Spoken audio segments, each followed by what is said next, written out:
Hello, Ritu's റെസിപ്പിയിലേക്ക് എല്ലാവർക്കും സ്വാഗതം.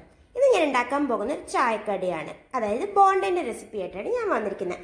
അധികം എല്ലാവർക്കും ബോണ്ട ഉണ്ടാക്കാൻ അറിയായിരിക്കും, പക്ഷെ പെർഫെക്റ്റ് ആയിട്ട് നമ്മൾ ചായക്കടയിൽ കിട്ടുന്ന പോലത്തെ ബോണ്ട ഉണ്ടാക്കാൻ അറിയോ? എൻ്റെ ഈ ചാനൽ ആദ്യമായിട്ടാണ് കണ്ടുവെച്ച് ദയവ് ചെയ്ത് സബ്സ്ക്രൈബ് ചെയ്യണം കേട്ടോ. പിന്നെ അടുത്തുള്ള ബെൽ ഐക്കൺ ക്ലിക്ക് ചെയ്ത് ഓൾ ബട്ടൺ ക്ലിക്ക് ചെയ്യണം. എന്നാലേ എൻ്റെ പുതിയ പുതിയ നോട്ടിഫിക്കേഷൻസ് ഒക്കെ നിങ്ങൾക്ക് കിട്ടുള്ളൂ. ഇപ്പം സബ്സ്ക്രൈബ് ആയി കേട്ടോ.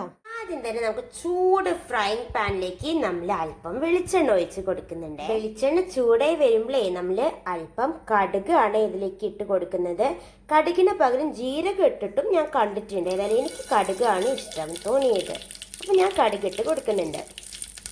കടുക് ഒന്ന് പൊട്ടി വരുമ്പോൾ നമ്മൾ ഇതിലേക്ക് 2 വെള്ളിയുള്ളി ചെറുതായി അരിഞ്ഞതാണ് ഇടുന്നത്. ഇനി നമുക്ക് ഈ ഉള്ളി ഒന്ന് വഴറ്റി കൊടുക്കണേ. ഇതിലേക്ക് നമുക്കൊരല്പം ഉപ്പിട്ട് കൊടുക്കാം കേട്ടോ. എന്നിട്ട് നമുക്ക് വീണ്ടും വഴറ്റി കൊടുക്കണം. വെള്ളിയുള്ളി ഒന്ന് നന്നായി വാടി വന്നാൽ നമ്മൾ 1 ടീസ്പൂണോളം ഇഞ്ചി വെളുത്തുള്ളി പേസ്റ്റാണ് ഇതിലേക്ക് ഇട്ട് കൊടുക്കുന്നത്. ഇനി നമ്മൾ പച്ചമുളകാണ് ഇടേണ്ടത്. ഞാനിവിടെ 4 പച്ചമുളക് ഇട്ടിട്ടുണ്ട്. കുറച്ചധികം എരിവ് വേണം കേട്ടോ, കാരണം നമ്മൾ ബോണ്ടയ്ക്കൊക്കെ ഇല്ലേ കുറച്ച് നല്ല എരി ഉണ്ടാവുന്നതാണ് ടേസ്റ്റ്. എന്നാലും നല്ല ഉഗ്രം ബോണ്ടയായിട്ട് കിട്ടുള്ളൂ. നമ്മൾ ചായക്കടയിലൊക്കെ ഉണ്ടല്ലേ നല്ല കുറച്ച് എരി കൂടുതലായിട്ടുള്ള ബോണ്ട, അതല്ലേ കൂടുതൽ ടേസ്റ്റ്. എരി ഇഷ്ടമുള്ളവർ മാത്രം കുറച്ച് അധികം ഇട്ടാൽ മതി, അല്ലെങ്കിൽ ആവശ്യത്തിന് എത്രയാണ് വെച്ചാൽ പച്ചമുളക് ഇട്ടോളൂ.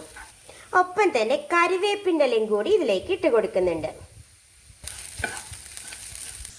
ഇനി നമുക്ക് മസാലപ്പൊടികൾ ഇട്ട് കൊടുക്കാം. ആദ്യം തന്നെ നമ്മൾ മഞ്ഞൾപ്പൊടിയാണ് ഇട്ട് കൊടുക്കുന്നത്. പിന്നീട് മുളക് പൊടി, നല്ല എരിയുള്ള മുളകാണ് ഞാൻ ഇടുന്നത്. അപ്പോൾ എരിവൊക്കെ ഒന്ന് നോക്കണം. നമ്മൾ ഓൾറെഡി പച്ചമുളക് ഇട്ടു, പിന്നെ മുളക് പൊടി ഇടുന്നുണ്ട്. അപ്പോൾ ഒന്ന് എരിവൊക്കെ ഒന്ന് നോക്കിയിട്ട് ഇട്ട് കൊടുക്കണേ. പിന്നീട് 1/4 ടീസ്പൂണോളം കുരുമുളക് പൊടിയും കൂടി ഇടുന്നുണ്ട്. പിന്നീട് ആവശ്യത്തിന് ഉപ്പും കൂടി ഇട്ട് കൊടുക്കാം.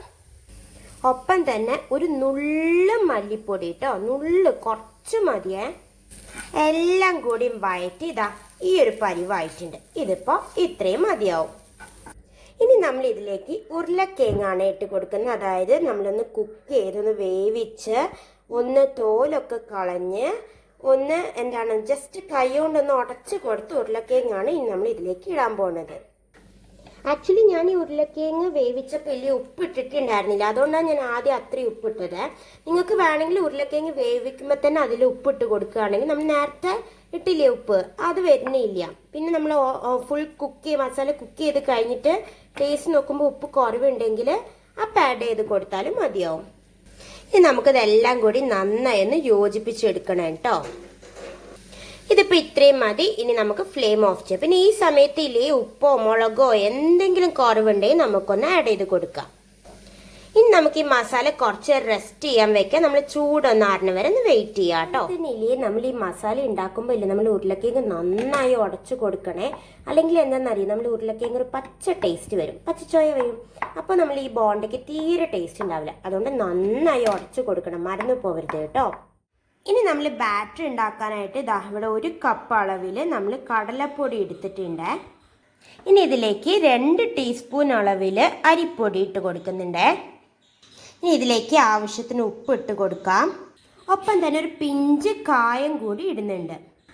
പിന്നീട് നമ്മൾ 1/4 ടീസ്പൂൺ മുളക് പൊടിയും 1/4 ടീസ്പൂൺ മഞ്ഞൾപ്പൊടിയും കൂടി ഇതിലേക്ക് ഇട്ട് കൊടുക്കുന്നുണ്ട്. ഇനി നമുക്ക് ലേശം വെള്ളം ഒഴിച്ചൊന്ന് മിക്സ് ചെയ്ത് കൊടുക്കണം. ഇപ്പോൾ നമ്മൾ നന്നായി മിക്സ് ചെയ്ത് കൊടുത്തിട്ടുണ്ട്. വെള്ളം ഒട്ടും കൂടി പോകാതെ സൂക്ഷിക്കുക. എന്താ ഈ ഒരു കൺസിസ്റ്റൻസിയിലാണ് നമുക്ക് കിട്ടേണ്ടത് കേട്ടോ. ഇപ്പോൾ നമ്മളെ ബാറ്റർ ഇവിടെ റെഡി ആയിട്ടുണ്ട്. ഇതിപ്പോൾ ഇത്രയും മതിയാവും. ഇപ്പോൾ നമ്മൾ മസാലയിലേയും അത് നമ്മളിതാ അവിടെ ഒരു ബൗളിലേക്ക് ആക്കി വെച്ചിട്ടുണ്ട്. നല്ല ചൂടാറിയിട്ടുണ്ട്. ഇനി നമുക്ക് ഈ മസാലയെ കുട്ടി ബോൾസ് ആക്കി ഒന്ന് എടുക്കണം.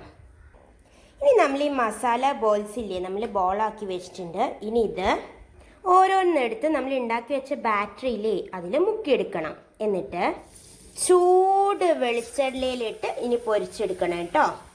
ഒരു സൈഡ് ആവണ അനുസരിച്ച് നമുക്ക് മറിച്ചിട്ട് കൊടുക്കണേ. ലോ ഫ്ലെയിമിൽ വേണം നമ്മളിത് പൊരിച്ചെടുക്കാൻ. ഇങ്ങനെ എല്ലാ ബോൾസും നമുക്ക് ഇങ്ങനെ പൊരിച്ചെടുക്കണം കേട്ടോ. അപ്പോൾ നമ്മളെ ബോണ്ട് ഇവിടെ റെഡി ആയിട്ട് കേട്ടോ. നല്ല ചൂടോടെ ചായയുടെ ഒപ്പം കഴിക്കാൻ അടിപൊളിയായിരിക്കും. അപ്പോൾ എല്ലാവരും ഒന്ന് ഉണ്ടാക്കി നോക്കുക, ഒരു ഫീഡ്ബാക്ക് അറിയിക്കണം കേട്ടോ. അപ്പോൾ നാളെ വേറെ റെസിപ്പി തീർച്ചയായിട്ടും തിരിച്ചു വരും. അതുവരെ ബൈ ബൈ.